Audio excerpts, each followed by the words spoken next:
Tiberius Sempronius Gracchus, Master of Horse 216 and Consul 215 and 213 BCE. The Tiberius Sempronius Gracchus, whom we are discussing today, is actually the son of a man by the same name that we discussed previously. The older Tiberius Sempronius Gracchus was someone who held the consulship back in 238 and who was instrumental in conquering Sardinia from the Carthaginians. This Tiberius Sempronius Gracchus hailed from the same plebeian house, and he went on to become the second man in his family to reach the consulship. In 216, the first time that we meet this younger Tiberius Sempronius Gracchus, he was holding the office of curule aedile. Usually a curule aedile provides entertainment for the people of Rome. However, given the severity of the crisis that Rome faced in 216, it's not really all that likely that the younger Tiberius was really providing all that much entertainment while in office. After the catastrophe at Cannae, the Senate elected a new dictator, Marcus Junius Pera, and he decided to take this young Gracchus as his master of horse. It's a pretty unusual pick since Gracchus at this point was still a junior magistrate. The aedileship was higher than the quaestorship, but still lower than even the praetorship. And given how many senior senators were around during the Second Punic War period, this is actually a fairly surprising choice. However, Gracchus would prove to be completely worthy of this honor. Gracchus proved to be an excellent master of horse, and he managed to impress his dictator to the point that the dictator endorsed his candidacy for the consulship of 215. On the strength of that recommendation, Gracchus was elected. His colleague was supposed to be Lucius Postumius Albinus, a patrician who had first held the consulship some 20 years before. However, before his colleague could get home, he was killed in an ambush with his troops. This was yet another major military disaster, and one that tends to fly under the radar. I will eventually make a video on Postumius, since his disaster is one of the more interesting ones of the Second Punic War. Anyhow, the immediate solution for the Senate was to elect Marcus Claudius Marcellus. He was very popular at the time. However, the patrician faction within the Senate decided that this was unacceptable since Marcellus was actually a plebeian. They said that one of their own number needed to be represented, so the guy who ended up being paired with Tiberius Gracchus was Quintus Fabius Maximus Verrucosus, the famous Fabius Maximus the Delayer, and the two of them would serve together for 215. Obviously, because of his now legendary status, Fabius was clearly the dominant partner in this consulship. Nonetheless, Gracchus would still be able to distinguish himself in the course of his time as consul. The Battle of Cannae was the single greatest defeat that the Romans ever suffered in terms of the number of men lost on a single day. The Battle of Lake Trasimene in 217 had also been pretty devastating. Between these massive military defeats and the defection of their allies to Carthage, Rome was facing a major manpower crisis as 216 turned into 215, and they needed to find a way to make good on that and field as many men as possible to keep their allies in line and always make sure that they had an army facing Hannibal. So, the Roman solution was actually to raise legions of slaves who would fight in exchange for their freedom. This was a highly unusual thing to do, but in this case it ended up paying off pretty well. In 215, Gracchus was given command of 2 slave legions, and they were armed with captured Gallic weapons from the campaigns that had taken place between the First and Second Punic War. Now, Gracchus's force was initially stationed west of Capua with the goal of protecting the coastal cities of Cumae and Naples. They also were to boost Allied morale by showing troop strength, and hopefully this would encourage these allies to stay loyal to Rome rather than defecting to the Carthaginians. This also would give them time by putting them in a quiet sector for them to train, gain military proficiency, and eventually become an effective unit. Before we get into the details of what Tiberius Sempronius Gracchus did during his consulship of 215, I think that it's worthwhile to just kind of take a look at what happened that year more broadly. So effectively what the Roman strategy was a reversion to the tactics of Fabius. Avoid any set piece battles with Hannibal, fight his subordinates when possible, try to minimize their ravaging of the land, and do what you can to keep allies loyal or force them to resubmit to Roman rule. And that's basically what the Romans are doing in 215. They're playing it safe. Capua and some other cities in the far south of Italy did fall during the course of 215, but mostly Rome was able to hold the line and prevent any further defeats that would do more to undermine their position.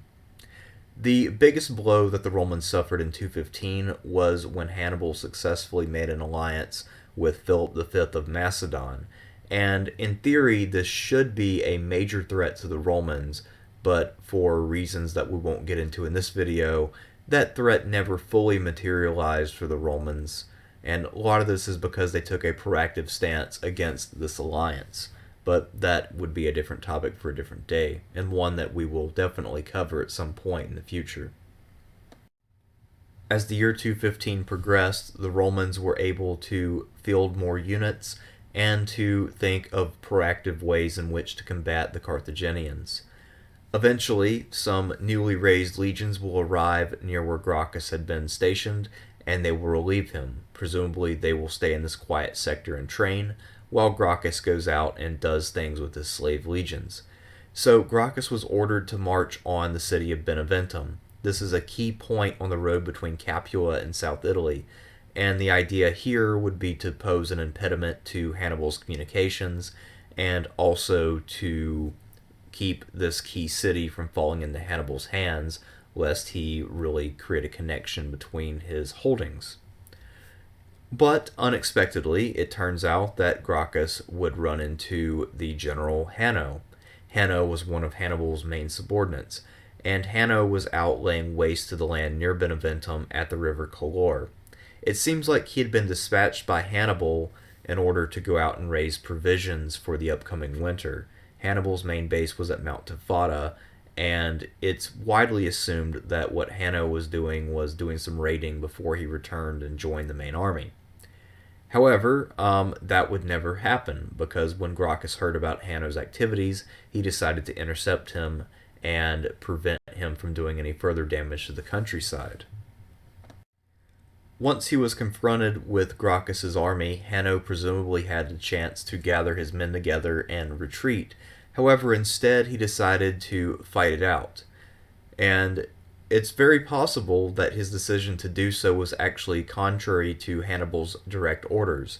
Hannibal tended to avoid straight-up head-on fights with Roman troops because he knew that Roman forces were excellent in a straight-out fight. He tended to prefer to lure them into areas where they wouldn't really be able to exercise their full potential. Anyway, Hanno apparently did not understand Hannibal's methods. So, the two forces met in battle. And prior to the battle, in order to inspire his men to fight with the utmost bravery, Gracchus offered his men immediate freedom if they fought bravely in this upcoming battle. The battle ended up being bloody and lasted for a long time. However, the Brudians and Lucanians, who had been allied with the Carthaginians, broke, and this gave the victory to the Romans.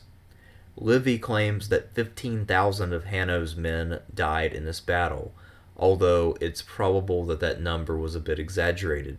At any rate, this went from being a minor confrontation between an army trying to drive off some raiders into the biggest battle of the year, and this would have been something that really boosted Roman morale, as well as made a name for Tiberius Sempronius Gracchus, and immediately made him a true blue war hero. In order for Rome to emerge victorious in the Second Punic War, Romans from all walks of life had to engage in substantial sacrifices and to give their all to the war effort over a long period of time.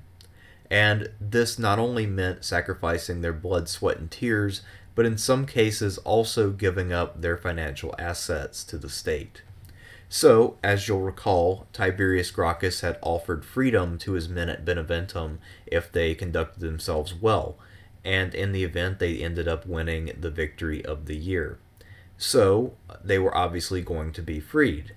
However, the problem is that the agreement that the owners of these slaves had reached with the state is that when those slaves were freed, that they would receive some kind of compensation monetarily for the cost of these slaves. However, at the end of the campaigning season that featured the Battle of Beneventum, the owners of Gracchus's slave soldiers voluntarily decided to forego compensation for their slaves. And this is but one of many times where Romans would look more to the public good than to their personal good in order to win this war. A war which, if you'll recall, was being fought for the very existence of Rome and its domination in Italy. The basic narrative of the Second Punic War is that after Cannae, which was Rome's low point, Rome steadily recovered its strength and whittled away the strength of Hannibal, and eventually went on to win the war. And that's basically right, except that there were some fits and starts to that process, and one of the major fits was the summer of 213. And in this summer, what basically happens is that Rome finds itself inactive and involved in a stalemate. There were 4 Roman armies in Italy at this time, at least 4 major armies, and none of them did anything during the summer of 213. Now, for the Senate, that's deeply annoying. The Senate has strategic goals that it has in mind. It wants to reclaim allies and defeat contingents of Hannibal's army, and none of that happened. And in the meantime, this sense of annoyance would really be compounded by bad news from Spain and from Sicily. In Sicily, the Carthaginians had landed more men, and now the Senate would have to do something about that. In Spain, the Scipio brothers had reached a stalemate along the river Ebro. So the Romans weren't actually making progress anywhere that whole summer. The only commander who was able to survive the series of sackings that took place due to this frustration was Tiberius Sempronius Gracchus. And this is most likely because of his strong personal influence with his slave mercenaries. They had stayed in service even after winning their freedom because they really believed in his leadership, and they continued to hold down 2 legions for the Romans. So, if Tiberius is basically responsible for giving you 2 legions, you don't sack him, even if he maybe hasn't been doing much for you this campaigning season. Hannibal's acquisition of Capua back in 215 had been a pretty major victory, even if it was not quite as dramatic or devastating as his battlefield victory at Cannae. So, for the Romans, it was natural that they would want to reclaim Capua. Strategically, Capua was near a lot of other major cities in that area of Italy, and it would always pose a danger to Roman communications and to its allies. So, one obvious move would be to strike at Capua, retake the city, and therefore show that Hannibal was not someone who could protect you if you decided to rebel against Rome. So, to that end, the 2 new consuls for 212 concentrated both of their armies at Beneventum and prepared to launch an all-out strike at Capua. Gracchus was ordered to join in this effort, but he was ordered to only bring his cavalry and light troops to the army assembling at Beneventum. His slave legions were actually left behind in Lucania in order to keep order in the region, and they were under the command of a quaestor. And of course, you can imagine that quaestors just don't have quite the authoritas of a consul or an ex-consul. Gracchus decided to rely on a local Lucanian guide in order to shave time off of his force's journey, and he went off into the wilderness in order to save time and link up with his 2 new consuls as ordered. Unfortunately for Gracchus, the Lucanian guide that he hired was not someone who was loyal to the Roman cause. This Lucanian betrayed Gracchus and his small army to the Carthaginians, and Gracchus and his men died fighting in an ambush. It appears this ambush was orchestrated by Hannibal himself. Hannibal later gave Gracchus a formal funeral and sent his bones and ashes back to the Roman camp with due ceremony. It appears that Hannibal was deeply impressed by Gracchus's qualities as a leader of men, and he regarded his victory at Beneventum over one of his own greatest generals as something that needed to be respected and in some degree celebrated.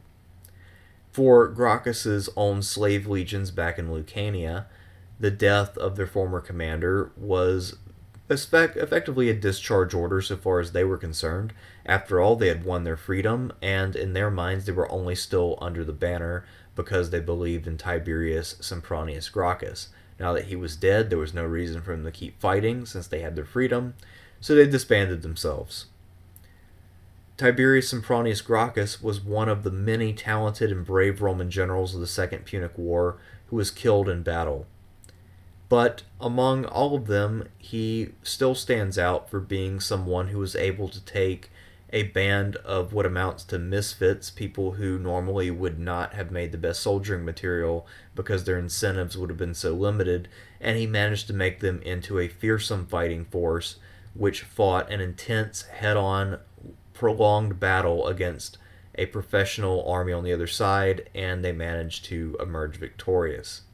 So this was something that is worthy of commendation, and something that really would make the name of the Gracchus branch of the Sempronius family. While his father had been the first member of the family to achieve the consulship, it was this Tiberius Sempronius Gracchus who was the first who truly elevated the family name to prominence in Rome. Tiberius died without having any heirs. However, he had a younger brother named Publius who did have children. And Publius, while he didn't have much of a public career, if any, to call his own, he did have the brains to take advantage of his brother's fame by naming his own son after his brother. This son grew up to become Tiberius Sempronius Gracchus the Elder, and he was well regarded in Rome for his virtue, and he ended up marrying Cornelia, the daughter of Scipio Africanus. That couple had a pair of children, the grandnephews of the Gracchus, who is the subject of our video, and these grandnephews are none other than Tiberius and Gaius Gracchus, two of the most important figures in Roman history. You could make an argument indirectly that without the valor and fame that Tiberius Sempronius Gracchus won in the Second Punic War, that neither his nephew nor his grandnephews would have been able to achieve the things that they did because their family name just simply would not have been glorious enough to give them the status that they needed to get attention. So, in that regard, Tiberius Sempronius Gracchus's significance goes beyond the battles that he participated in during the Hannibalic War.